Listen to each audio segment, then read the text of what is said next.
E nós vamos então apresentar agora a nossa convidada do dia, que conversa com a gente sobre esse tema tão importante que é o combate ao tabagismo. Aqui conosco hoje é a doutora Roberta Salles, pneumologista com doutorado pela USP, a Universidade de São Paulo, com experiência na área de clínica médica, com ênfase em pneumologia e terapia intensiva, coordenadora de comissão de tuberculose da Sociedade Paulista de Pneumologia e Tisiologia, vice-coordenadora da comissão de pleura da Sociedade Brasileira de Pneumologia e Tisiologia, membro do Departamento de Tuberculose da Sociedade Latino-Americana de Tórax. Doutora Roberta, um prazer recebê-la novamente aqui no programa. Prazer é todo meu. Boa tarde a todos. Bom, doutora, a gente sabe que todos os anos a Organização Mundial da Saúde traz um tema, né, que faz com que a gente trabalhe esse Dia Mundial Sem Tabaco, né, buscando um tipo de conscientização. No ano de 2024, este tema é a proteção das crianças contra a indústria do tabaco.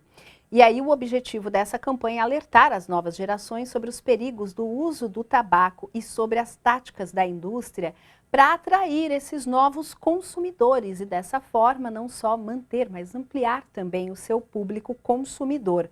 De acordo com a Organização Mundial da Saúde, a OMS, gente, o consumo do tabaco no Brasil ele vem diminuindo desde o ano de 2010 e reduziu aproximadamente 35% no último ano. Além disso, houve também um declínio nas taxas globais desde o ano de 2022. Mesmo assim, o tabagismo mata cerca de 443 pessoas no Brasil por dia. Então, todos os dias, 443 pessoas morrem em decorrência do uso do tabaco. E de acordo com o Instituto Nacional do Câncer, o INCA, o cigarro é responsável por 90% das mortes por câncer de pulmão. Diante de todo esse cenário, doutora Roberta, é importante a gente observar quais são as táticas, né, dessa indústria do tabaco, no olhar para esse público futuro, que são as crianças e os jovens. Eu quero parabenizar por trazer esse tema, né, principalmente com ênfase em crianças, sobre o sistema de propaganda da indústria do tabaco, né. As doenças tabaco relacionadas são a primeira causa de morte no mundo. Tabaco relacionado, muitos cânceres, inclusive câncer de pulmão, como você citou, doenças cardíacas como angina, infarto, doenças cardiovasculares cerebrais como AVC, DPOC, asma. Então, são todas doenças tabaco relacionadas, hipertensão, diabetes, dislipidemia. E por ano morrem em torno de 603 mil pessoas no mundo associadas ao tabagismo passivo, que foi uma coisa que você chamou a atenção. Você não fuma, convive com a pessoa que fuma e você tem as consequências. Dessa população, 23% são crianças. Fora isso, a indústria do tabaco ela tem uma propaganda sempre, que é lançar produtos novos. Antes você tinha cigarro sem filtro, lançaram o cigarro com filtro, cigarro light, cigarro ultra light, sempre com um molde para você que não quer ou não consegue parar de fumar. E para isso eles estão lançando os cigarros eletrônicos, esse tabaco aquecido, os vapes, os pods, com uma propaganda muito focada nos jovens. Por quê? A propaganda de tabaco, a gente aderiu à Convenção Quadro, a propaganda de tabaco está proibida no Brasil. Sim. Mas o que é que acontece? Você é uma influenciadora para jovens. Então eles convidam você para promover festas, usando esses vapes, ele pode ser individualizado, mais ou menos fumaça, vai muito, é tecnológico, então vai muito de acordo com o que os jovens querem hoje em dia. Você pode fazer seu blend, uma experiência única, com o sabor que você quer, a cor combina com a cor da sua roupa. Há um trabalho que foi lançado, uma pergunta, uma provocação. Sim. Pegaram um kit infantil, sabe? Kit de colégio, para quem tem filhos de segundo grau, canetinhas, tudo, colocaram assim e falaram, o que disto aqui é um produto de tabaco? Sabe, ele tem forma de lancheirinha, de Hello Kitty, similar, né? Tem forma de borrachinha, então tudo isso é e tem sabor. sabor de morango, sabor rosinha, sabor de manga. Isso é um apelo para os nossos jovens. Isso aí é o trabalho já, né, dessa indústria do marketing do tabaco, garantindo também a prevalência das novas gerações para isso, porque a gente não pode também se iludir, né? Se a gente observa aqui que a relação do uso do tabaco vem diminuindo, obviamente a indústria vai trabalhar em torno desse caminho, né, de achar então outras fórmulas para que a criança, o jovem, tenha acesso àquilo que é o produto deles, né? Sim. Ele começa, tem uma parte da campanha que é para os indivíduos pararem de fumar, né? Então eles batem maciçamente nisso, né? Sem falar que tem muita nicotina, que tem problema de cigarro eletrônico, e por outro lado, ele estimula os jovens. E tem trabalhos mostrando do poliuso. O jovem começa fumando esses cigarros eletrônicos, tabaco aquecido, se a condição econômica não pode ou não tem naquele momento, ele fuma um cigarro normal, ele usa esses pódios para fazer os seus próprios preparos que podem ou não ter cannabis, aí daí começa a usar narguilé, ele sai passeando pelas várias formas de consumo de tabaco e de outras substâncias. E é importante a gente já trazer esse destaque, especialmente para as famílias e para aqueles que estão nos acompanhando de forma geral, doutora, que não existe um uso seguro de tabaco, né?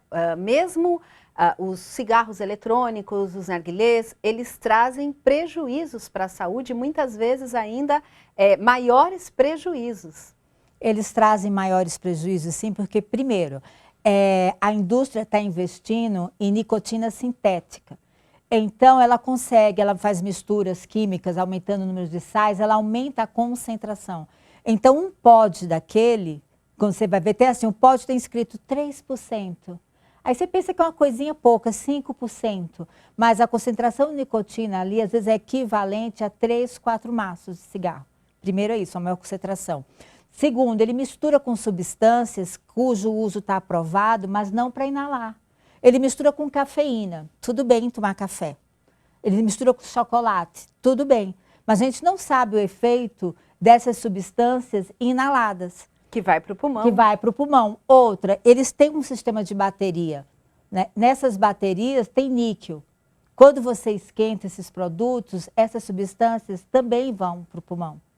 Então, fora inúmeros cancerígenos que já estão estabelecidos, tem um trabalho publicado há 2 anos que inúmeras substâncias não foram identificadas. Então, não tem nada de seguro. E leva um grau de dependência. Os relatos que você tem de dependência, de fissura, né, chegam a ser similar a drogas ilícitas. E aí o grande trabalho das comunidades, das famílias, é na prevenção do uso desse tipo de tabaco, né, desse tipo de cigarro, né, porque tanto aquele que é o, vamos dizer assim, o analógico tradicional, quanto esse que já vem num desenho mais digital, mais online, vamos assim dizer, né, parecendo que é algo fantástico, todos eles fazem mal, nenhum deles é bom para a saúde, especialmente da criança e do jovem, porque estão ainda em formação do seu organismo e do próprio cérebro também, doutora. Sim, porque assim, primeiro, é proibido vender cigarro para menores. Então, na padaria, seu primo, filho, não pode comprar cigarro para você. É proibida a venda de cigarro picado. Eu não posso ir num lugar e comprar um cigarro. Cigarro eletrônico é proibido no Brasil. Tem sites, mas é proibido. Então, você comprar um cigarro eletrônico, isso é uma contravenção penal. Você está indo contra a lei. E aí, qual o papel, na visão da senhora, das comunidades e das famílias para este combate, para esse trabalho de prevenção? Primeiro, os pais têm que saber que existe o cigarro eletrônico, né? Como eles fazem uma propaganda muito focada para os jovens, tem pais que não sabem da existência, reconhecer, porque às vezes é vendido para o filho, para a criança, como alguma coisa legal, que você pode colocar um gostinho de uva, um gostinho de banana com melão. Então, os pais saberem, reconhecerem, explicarem que faz mal, que leva à dependência química do mesmo jeito. Sim. E aí a gente tem também doenças que vão estar associadas ao uso excessivo, ao uso, né, contínuo, né? Porque, na verdade, quem faz o uso do cigarro, ele já cria um prejuízo para a vida, né? a dependência num curto prazo, mas outras doenças associadas ao longo da existência. Nesse caso, quais são as principais doenças que podem afetar crianças e jovens com o consumo efetivo do tabaco, doutora? As crianças consumindo tabaco, uma das principais doenças é Vale, né? Que é uma doença associada ao uso desses dispositivos eletrônicos, que parece um pouco com uma Covid. E o pico da EVALI coincidiu com a pandemia de Covid, então muitos casos ficaram não diagnosticados, né? Você tem tabaco relacionado com problemas cognitivos, né? Maior caso de síndromes de TERA, maior caso de deficiência cognitiva, maior caso daquela síndrome de agitação psicomotora, piora do quadro de asma. Há tabagismo passivo em crianças, principalmente em lactentes, pode levar aquela síndrome de morte do primeiro ano da criança, morte súbita, né? Piora da asma, piora da rinite, piora da alergia, por enquanto. Então, por enquanto, né, doutora? Mas aí a gente tem também a questão que trouxemos, né, que é esse fumo passivo, ou seja, quando a gente expõe a criança ou o jovem a esses ambientes em que o cigarro está presente. E nesse caso, os prejuízos vão ser o mesmo para a saúde de quem faz o uso, por exemplo, do cigarro? Serão piores, porque, veja, quando você dá um trago, né? Você dá um trago, coloca o cigarro. Aquele cigarro que está parado ali queimando, ele queima numa temperatura maior. E ele libera, já tem trabalhos mostrando que ele libera muito mais substâncias do que a fumaça primária, que é a fumaça que o fumante exala, né? Então, nessas crianças estão bem estabelecidos, assim, déficit de crescimento, né? Déficit de aprendizado, a síndrome da morte súbita. Mulheres de homens fumantes tiveram mais câncer. Essas crianças têm mais propensão a ter asma, né? Quadros virais e quadros de infecção por alteração na imunidade. E aí, quais são os mecanismos biológicos pelos quais o tabagismo aumenta esses riscos, né, de desenvolvimento do câncer, especialmente do câncer de pulmão? Olha, tem mais no cigarro tradicional, tem mais de 1.900 substâncias que são cancerígenas. Então, você vai ter benzeno, naftaleno, tem muitas substâncias aromáticas que, por si só, elas já são cancerígenas e tem uma classificação do IARC, que é grau 1, que não tem uma quantidade segura, né? E fora isso, tem a própria nicotina, que também é uma substância cancerígena. Então, uma vez que entra no pulmão, ela já vai também causando ali, criando um adoecimento desse nosso órgão que é vital para a nossa existência. Sim, a gente fala muito de câncer de pulmão e esquece de falar de doença pulmonar obstrutiva crônica, que é o DPOC, né? Que é uma doença de progressão, que leva à limitação das pessoas, né? Que está relacionada, porque essas substâncias vão irritando o pulmão, né? Vão levando a um processo de inflamação. Nesse processo de inflamação vai levando a gatilhos gênicos que podem desenvolver inúmeras doenças. Tem estudos mostrando que mesmo que seu câncer seja um câncer não tabaco relacionado, o fato de você parar de fumar melhora a sua resposta à quimioterapia.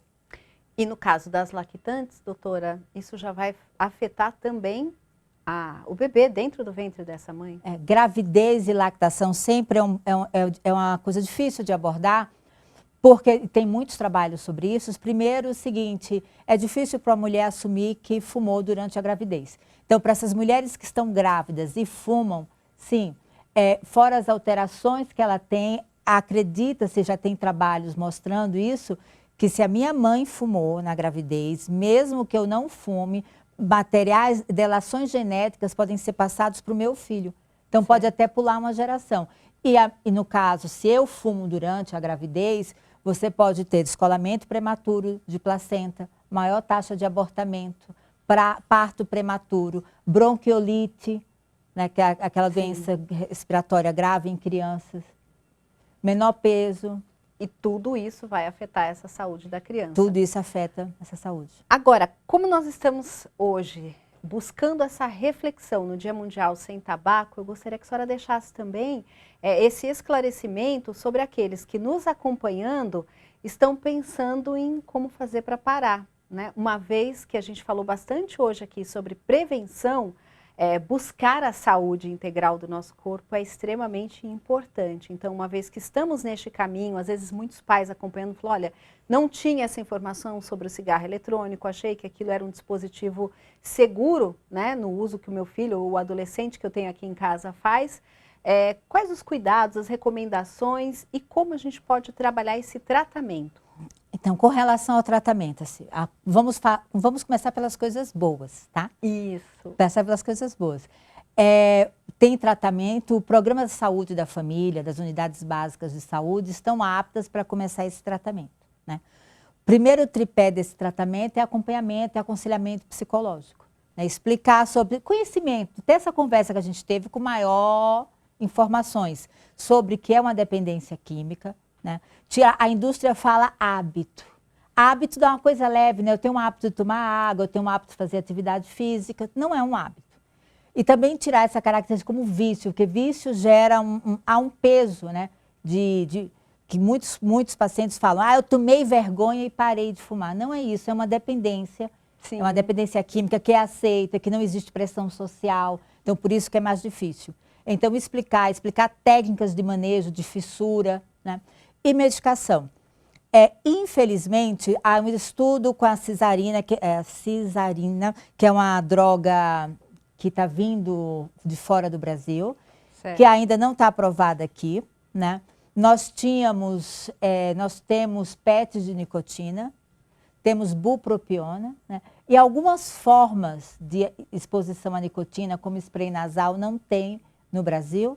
E a vareniclina, que era uma droga muito importante, saiu do mercado por um tempo, voltou, né? Então, a gente está fazendo o tratamento hoje, basicamente, com muita conversa, com muita terapia cognitiva, explicando, né, dando suporte aos pacientes, técnica de manejo, nos pacientes que têm indicação, fazendo reposição transcutânea de nicotina com PET, associando as medicações que nós temos disponíveis, e são disponíveis no sistema SUS, algumas delas, é assim. Então, é importante que a gente tenha essa opção também de entender que em qualquer fase da nossa vida, é possível sim parar de fumar. Em qualquer fase da sua vida, se você faz o uso do tabaco, pense que você pode cuidar melhor do seu corpo e da sua saúde e você vai ter recursos na medicina para que você consiga vencer também esta dependência. E no caso dos pais, né, quando esse uso ainda está nesse início, especialmente porque tudo que se fala sobre dependência química e jovens, a primeira postura é sempre dizer, eu não sou dependente, eu posso parar quando eu quiser. Então, como os pais podem também, do ponto de vista, né, médico e na experiência que a senhora tem, tratar deste tema dentro de casa? Toda vez que fala, primeiro é escutar, acolher, né, baixar a crítica, né, entender por que ele usa. Eu acho que porque a pior coisa do mundo é quando você já vai armado para acolhê-lo, que ele possa falar porque ele usa, os momentos que ele usa, né, e tentar puxar para um convívio mais saudável, entendeu? Se você não é dependente, então vamos ficar hoje sem usar, né, vamos fazer uma atividade. Do mesmo jeito que para cigarro tradicional tem os gatilhos que o paciente vai te contar, tentar descobrir os gatilhos e trabalhar esses gatilhos, entendeu? Quando eu estou fissurado no jogo há 10 horas, então vamos jogar um pouco menos, né? Tentar tirar o gatilho ajuda também, né? Sim. E se ele vai largar, contar para os amigos, para o ciclo social. Olha, eu estou tentando parar para que as pessoas não ofertem, para que não fique disponível, né? Não deixar disponível, assim, guardar. Isso tudo ajuda, né? Ajuda. Acompanhado sempre do exemplo dentro de casa, porque isso ajuda muito, né, doutora? Muito. Então, assim, você vai largar o cigarro eletrônico e a mãe vai largar o cigarro convencional. Olha, eu estou tomando muito alguma coisa que não faz tão bem para a saúde, eu vou diminuir, você vai largar, né? Isso também é uma forma... vamos fazer atividade juntos, esse dinheiro que a gente vai economizar, nós vamos... Fazer alguma coisa.